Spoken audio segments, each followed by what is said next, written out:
വചനവേദിയിലേക്ക് സ്വാഗതം. ഉൽപ്പത്തി പുസ്തകത്തിൽ 39 അധ്യായത്തിൽ 23 വാക്യത്തിൻ്റെ അവസാനം ഇങ്ങനെ പറയുകയാണ്, കർത്താവ് അവൻ്റെ കൂടെ ഉണ്ടായിരുന്നു, അവൻ ചെയ്തതൊക്കെ കർത്താവ് ശുഭമാക്കുകയും ചെയ്തു. പൂർവ്വ യോസേപ്പിനെ കുറിച്ചാണ് പരാമർശം. യോസേപ്പിൻ്റെ ജീവിതത്തിലേക്ക് നോക്കുമ്പോൾ നമുക്ക് കാണാൻ പറ്റും, സഹനങ്ങൾക്ക് മീതെ സഹനങ്ങൾ ആ ജീവിതത്തിലൂടെ ഒഴുകിയാണ്.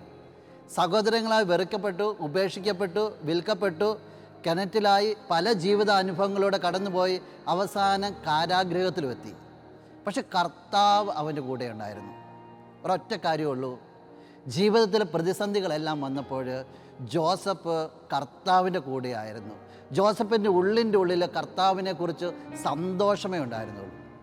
ജീവിതത്തിൽ പ്രതിസന്ധികൾ വരുമ്പോൾ, ജീവിതത്തിൽ പ്രശ്നങ്ങൾ വരുമ്പോൾ, രോഗപീഠകൾ വരുമ്പോൾ, പ്രിയപ്പെട്ട സഹോദര സഹോദരി, നിനക്ക് കർത്താവിൻ്റെ കൂടെ ആയിരിക്കാൻ പറ്റുമോ?